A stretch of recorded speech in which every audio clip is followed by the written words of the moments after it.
White Sox coming to bat in the last half of the fourth. First White Sox hitter will be Tony Pyatt. Third baseman, he already waits there back of the plate as Moss warms up Rhodes, waiting for Hayes, who was again on base at the end of the inning, get into the catching togs, get out there to go to work.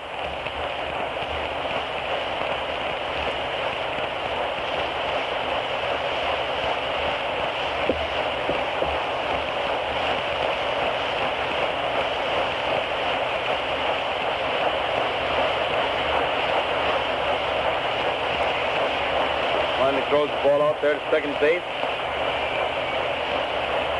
And it comes back to pitcher as Pyatt walks up there to the plate. Pyatt is bat for the White Sox. Start the last half of the fourth inning. Rhodes smoothing the dirt down. In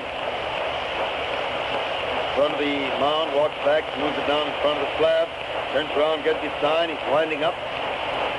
And he pitches, and the hitter bunted the ball, but it's fouled on the ground, back to stand, and it's strike one. One strike to count.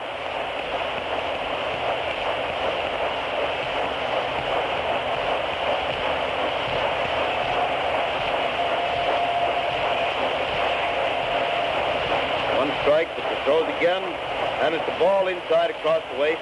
So it's 1 ball and 1 strike on Pyatt. 1-1.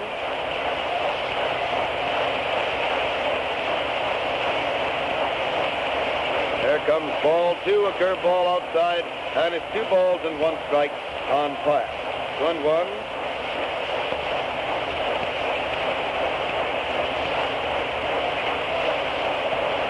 Winding up once more, throws. Pyatt swings it, a bounder down to the shortstop, who comes over fast, gets it, throws to first, and Dean had to make a reaching catch way out to the left and high, but he made the play nicely for the first out in the fourth inning. 1 out in the fourth inning for the Sox. And Luke Sewell, White Sox catcher, is up there at the plate. Sewell at bat.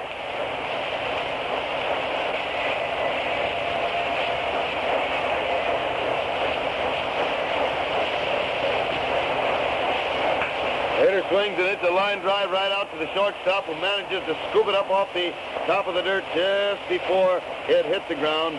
And it's 2 out in the fourth inning. 2 out in the fourth inning for the White Sox, and Kennedy's at bat.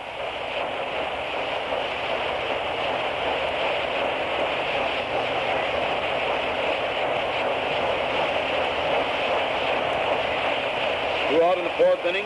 Kennedy up there.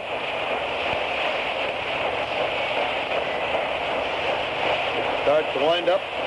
Throws, and the hitter swings, hit the ball back. It hit Rhodes right on the foot. Bounce clear out into right field. Kennedy's around first base, carrying for second base, and Rhodes is still writhing around on the ground there. The ball is recaptured by the second baseman.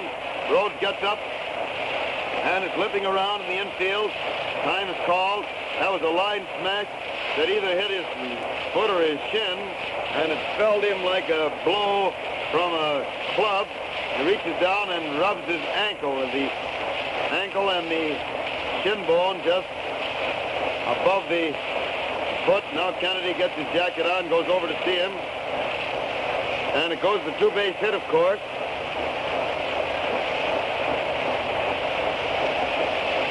For Kennedy, and Vern is over there seeing how this fellow is, because it really was an awful dirty crack. Start a pitcher warming up in the bullpen in a hurry in case Dusty can't go on. The crowd gives him a hand. Boy, he took a smash that time. Mama, I don't want that to hit me. Woo. My foot had gone right off with it. Right? The foot would have gone into center field and the ball into right, I think. Yeah, mine aches just from watching it. No kidding. Boy, he took a dirty crack that time.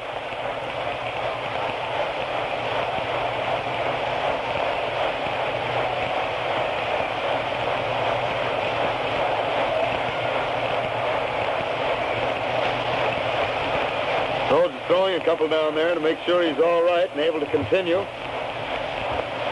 Besides, he can pitch all right, but boy, he's going to have a great big black and blue mark and a big lump on that leg. Probably coming up right now. He takes a look at it for a minute. Now faces Rip Ratcliffe. Ratcliffe at bat. 2 out in the fourth inning.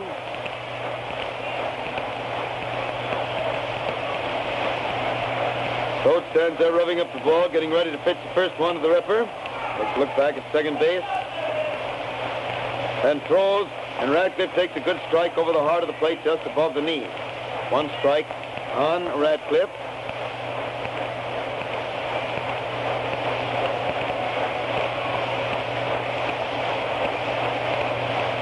He's ready out there again, throws, and Rip hits the ball of beauty down the right field line for another base hit. Kennedy's around third base, tearing for the plate, and the ball goes to second. Boy, that fella can really run. Coming across the plate, he kicks Radcliffe's bat over and then comes back to pick it up. He's a happy-go-lucky rascal. He just was having fun coming around there. And that drive to right field, a single, line single to right by Radcliffe, scores Kennedy. And again, the White Sox are in front. This time the score is 3-2.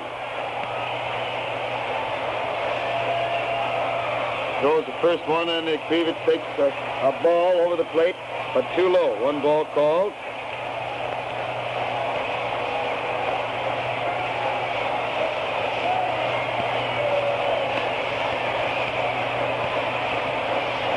And the pitcher waits there again, gets his sign. To first base and throws. And Mike hits the ball to right field. Right fielder coming in fast.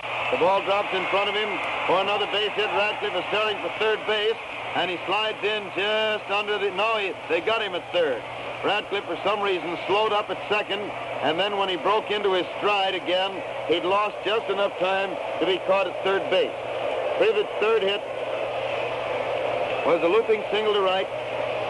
And Radcliffe made second on it. But he slowed down at second and then suddenly looked over his shoulder and decided to go to third. By that time, it was too late. And he was out on a very fine throw from right field by Puccinelli, who threw to Higgins at third, getting him for the third out. So it's 1 run, 3 hits, 1 man left on base in the last half of the fourth inning. And the score is 3-2 in favor of the White Sox at the end of the fourth inning. The hardest working parts of your car are those chassis bearings down under. They need constant, efficient lubrication. Guard the bearings in your car with Marfac, the oily, water-resisting chassis lubricant which clings to the bearing and stays put. Any Texaco service station will Marfac your car, and remember, a Marfac job lasts twice as long as an ordinary grease job. Kennedy ready now to pitch to Moses to start the fourth inning, and the first pitch comes over the plate about knee-high for strike one. Byrne is winding up again, throws and the hitter swings to foul the ball down toward first base. Coach at first base gets it, looks it over, indicates that it's pretty well messed up, and the umpire throws another ball into the game. Bart Quinn calls for that one, so Lena throws it into Sewell, looks at it, and then throws it immediately out of play.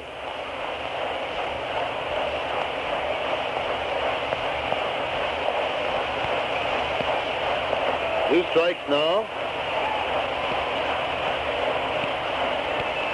And there he takes the next one, takes a cut at it, but tries to stop a swing and can't. And he strikes out for the first out in the fifth inning, bringing Dean to bat. Dean up there at the plate.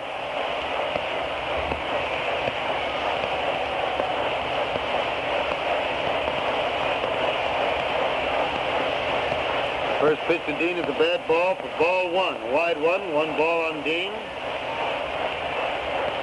And there's a high one wide for ball two. So it's 2-0, 2 balls and no strikes on Dean. Kennedy throws the next one for ball three. Well, he had all kinds of control to Moses. Now, with Dean up there, he hasn't been able to get one of 3 pitches over. So it's 3-0.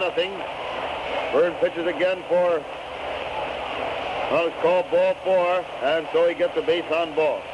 Puts Dean on first base with 1 out of the 5th inning. And Puccinelli, the right fielder, is at bat. It's another husky fellow, right-handed hitter, however. And he swings the first pitch to hit a high fly out back to second base. Hayes is calling for the ball and gets it for the second out. That makes it 2 out in the 5th inning for the Athletics. Dean is still on first base, and Big Bob Johnson who braced the wind with that terrific smash and got it into the stands for a home run in the 4th inning, is up there at the plate. He really must have hit that ball. Swings the first one, he hit a bounder down to Hayes, who gets it, throws the first. Johnson was going down very hard, but he was thrown out at first base for the 3rd out. So it's no run, no hit, 1 man left on base in the first half of the 5th inning, and the score is still 3-2 in favor of the White Sox as they come to bat in the last half of the 5th inning with Muehlhaus, their first hitter. Broadcast of the White Sox Philadelphia game comes to you direct from Comiskey Park, home of the White Sox in Chicago, as a presentation of your neighborhood Texaco dealer, distributor of Texaco Fire Chief gasoline. The broadcast comes with the permission of the White Sox and the Athletics, stimulated us in our national game and in your own local baseball team. This is WCFL at Chicago. Rhodes is finishing his warm-up out there as Haas stands and talks to Hayes. Buell is one of the famous Philadelphia alumni that are around the league. One of several on this team. White Sox have really got a load of them again. They had Earnshaw and Simmons, but they've gone. Still have Haas, Dykes, Kane, Dietrich, Shores. Kennedy was also with the A's for a little while as a rookie.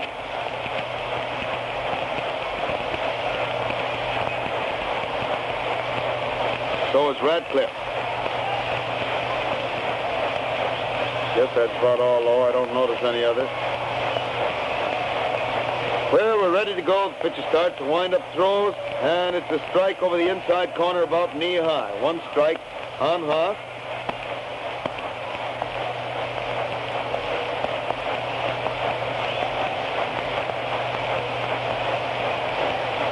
One strike on the Mew. He's back up there again. Pitcher winds up, throws, and he swings to drive the ball out to right center. It's going way, way out there for a long base hit. Cuccinelli grabs for it, but it hits his foot and bounces past him. By the time he recovers it and throws it in, Haas is on second base. And it's a hit and an error. A single to right center by Haas, and he gets to second base on Cuccinelli's fumbling error. So he's on second base with nobody out in the 5th inning, and Zeke Manura is at bat.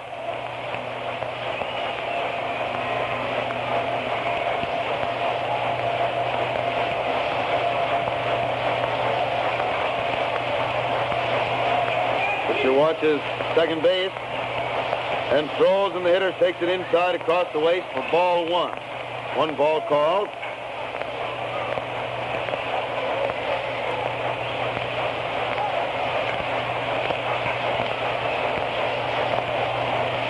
Throws once more, and there's a strike over the heart of the plate, waist high, and the count is 1 ball and 1 strike. 1-1.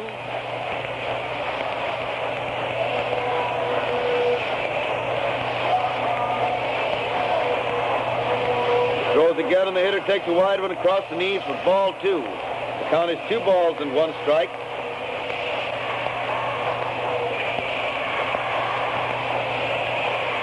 One the count. Crowd out there in left field seats are yelling if they want a homer. Oh, buttered all over. Going to get a little business from George here again. 2-1. Whoa. Zeke was all cocked ready for that one. Rode through on those pull-the-string balls, slowed up on that ball, and as he did it, Zeke got all set, but the ball sailed up past the peak of his cap. It didn't break at all, so he took it for ball 3. Makes it 3-1. And the hitter swings to foul this one onto the roof of the stand above and to the right of the plate. Hits 3-2. 3 balls and 2 strikes on Venura.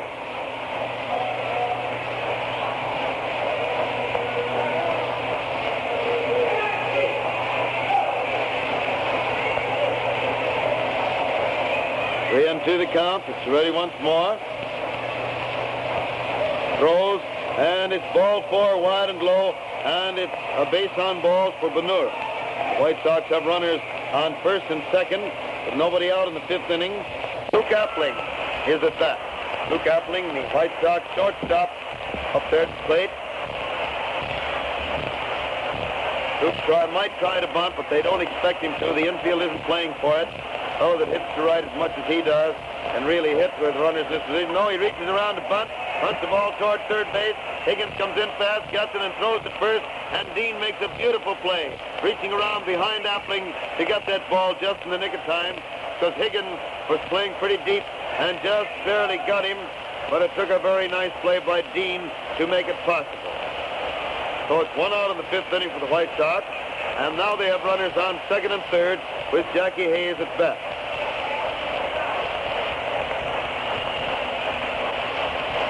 He winds up, throws, and Hayes swings, hit a pop foul coming up out of the roof of the stand over our head, a little bit to the left, and he's rounded down back of it. Hit the ball, rolling it down in there around. Great fielding play. Great play, Whitey.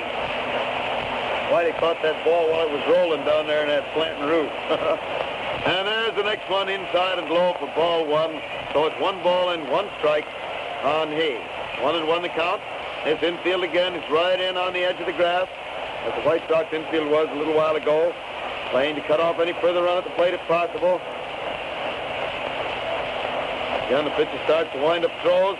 Jackie swings in a long drive to center field. Moses is waiting back there. Both runners are touching up. He catches it and they start, but Ventura goes off. The throw comes to plate and the runner slides in safely, getting in just ahead of that great throw from Moses. What I mean, that was a throw. Haas coming in there has the game leg and has been favoring it, that injured leg, quite a bit, so wasn't perhaps going as fast as he sometimes has because he couldn't.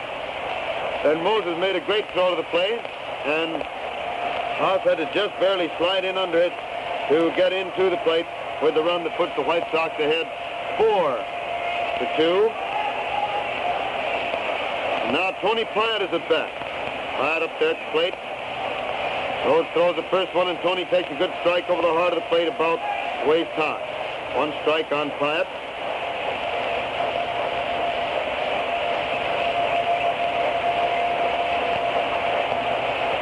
Watches back there, throws again. Pyatt takes a high one inside for ball 1, and it's 1 ball and 1 strike on Pyatt.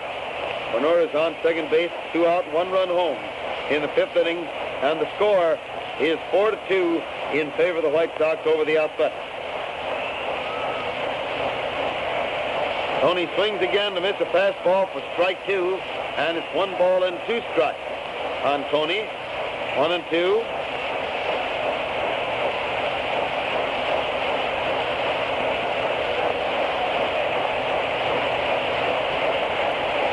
Swings around to get the sign. He's ready. Pitches. And it's strike 3, a fastball over the outside corner waist high. Pyatt let it go by without swinging at it. And it's called out on strikes for the 3rd out.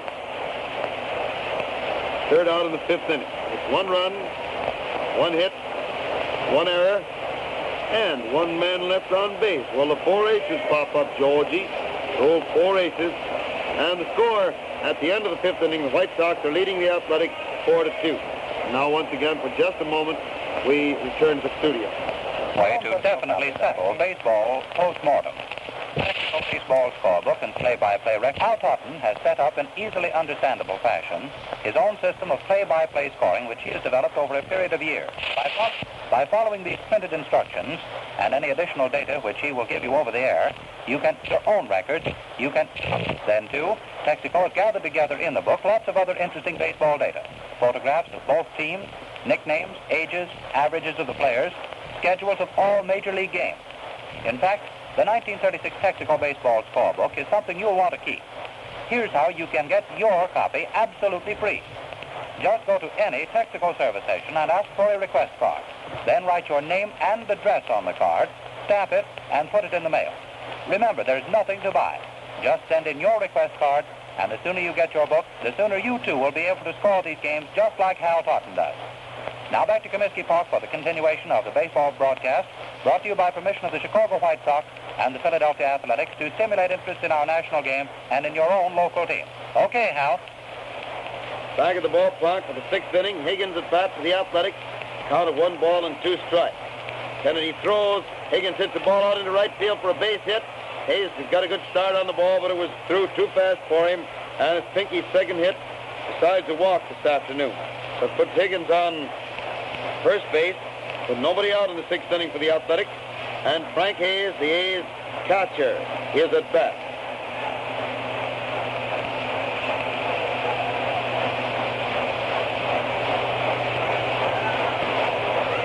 Throws one, and Frank swings, hit a long drive foul way down the right field line, far back into second deck, but it bounds out and over, back down amongst the box seat customers.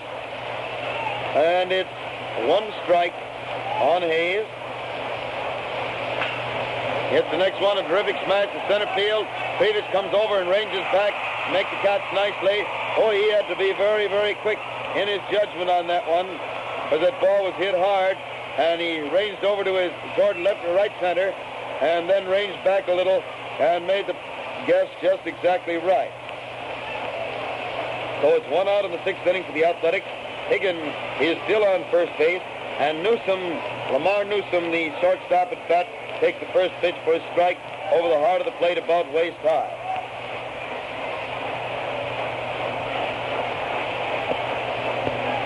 He's ready to pitch the first one, throws. And it's a curveball wide and low for ball one. One ball called.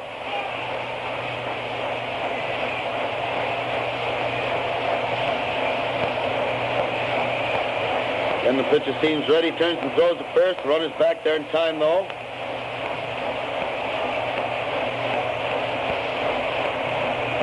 Now he pitches and the hitter swings, hit a bounder down to Hayes, who gets it, flips it to Appling. He throws to first, and it's a double play. For some reason or other, Newsom stopped up just as he was arriving at first base, and I think he could have beaten that ball, and he's kicking the dirt as he walks back out to his position, but I think he thought there were 2 out, and that man being forced at second made it 3 out, and he's very peevish as he walks back out there toward his position, because he knows he did something a little bit wrong. He might not have beaten it, but he stopped, and the play was taking so long there was a chance that he might have beaten that ball to first base. A very peculiar thing, but I think explained by that one thing, and he thought there were already 2 out, and that out at second base made it 3.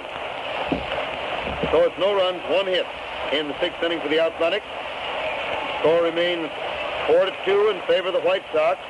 Sox coming to bat in the last half of the sixth, with Luke Sewell, White Sox catcher, the first man up.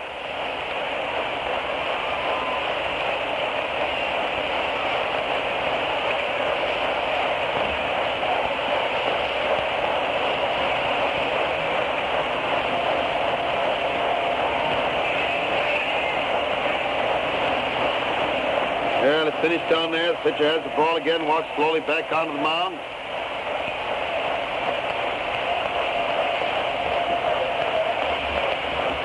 And Rhodes starts his windup, pitches.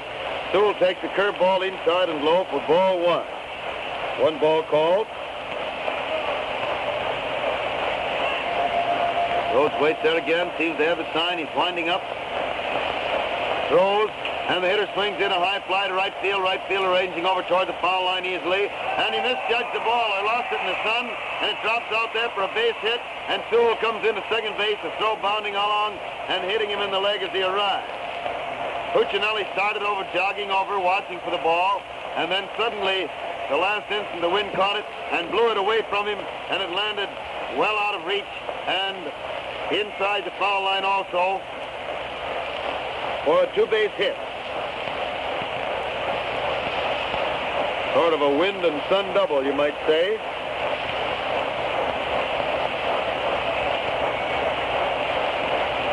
Now Vern Kennedy is up there. Kennedy at bat.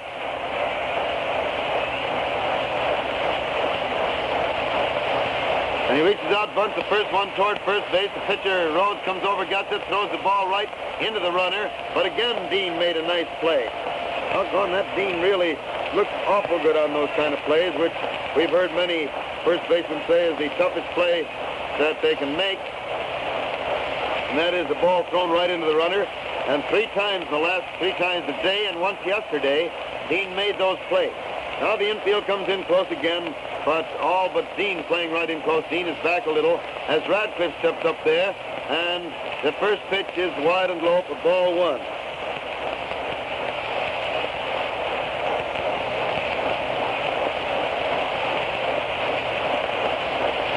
One ball called.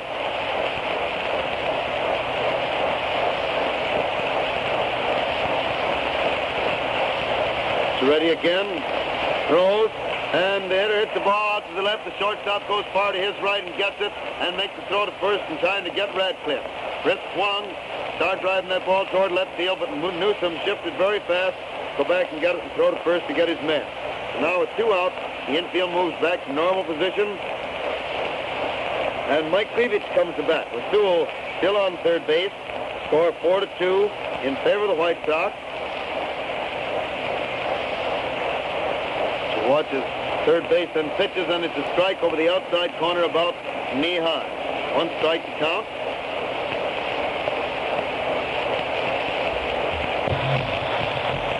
Throws again, and it's a curveball wide for ball 1. The count is 1 ball and 1 strike on Krivich. 1-1.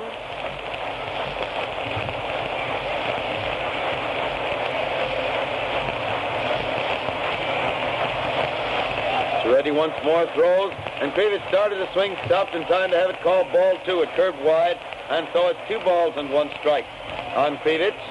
2-1.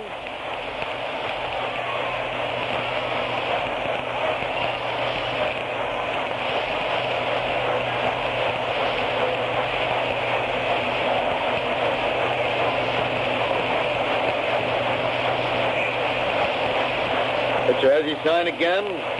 He throws, and Mike swings it, a bounder right back at Rhodes, who leaps into the air, grabs it, throws to first, and Mike is out for the 3rd out, and Rhodes did a nice job of pitching himself out of that inning after the wind and sun had combined to give Sewell a double at the opening of the inning, and the next man sacrificed him to third. He was still on third at the end of the inning. No runs, 1 hit, 1 man left on base in the last half of the 6th inning.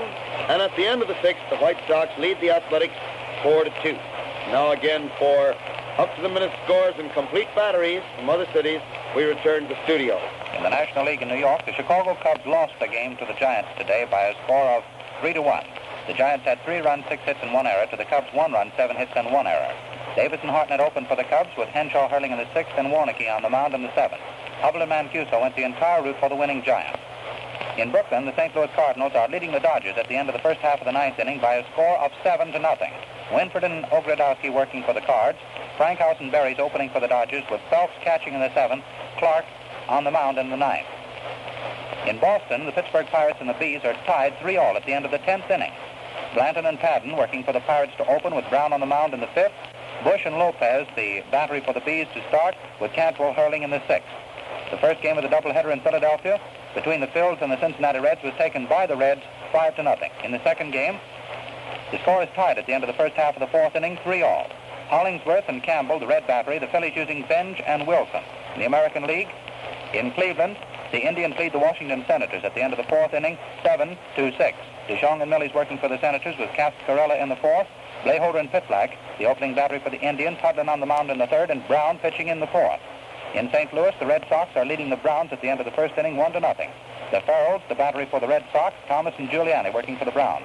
In Detroit, the New York Yankees lead the Tigers at the end of the first of the 6th, 3-0. Broca and Dickey, the Yankee battery, the Tigers using Rowe and Hayward. And now back to Comiskey Park and Hal Totten. Take it, Hal. Back at the ballpark for the 7th inning. Dusty Rhodes, the pitcher, came to bat, hit the first ball pitch for a high fly into center field, which Krivich got for the first out. Now with a count of 1-1 on Finney, he swings, hits a bounder down to Benora, who has to make a one-handed stop on a bad hop there, but gets the ball and runs over to first base to get Finney for the second out. And it's 2 out in the second inning for the Athletics, with Moses, Wally Moses, the center fielder at bat. Kennedy looks around, the boys out there, gets ready to pitch now to Wally, throws, and it's a fast one inside and low for ball 1. 1 ball called. Yeah, the door is banging.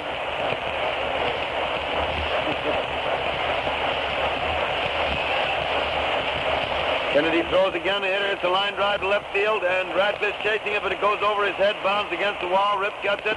The runner pulls up at second base easily. Radcliffe throws the ball into Appling, and it's a double to the base of the left field wall by Moses. putting him on second base with 2 out in the 7th inning. Yeah, I like to watch that fella run. He really goes. This is smooth and easy. 2 out in the 7th inning. Moses on second, and Dean, Shub Dean, the A's first baseman, is at bat.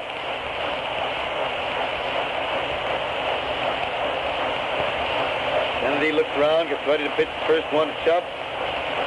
Throws, and the runner's on the go for third base, and slides in and is out. He slid hard into Pyatt, who had the ball and brought it down on him, and in sliding into Tony, his foot couldn't reach third base, and he's caught stealing for the 3rd out. So it's no runs, 1 hit in the 7th inning for the Athletics, and now the crowd is standing up for the 7th inning stretch.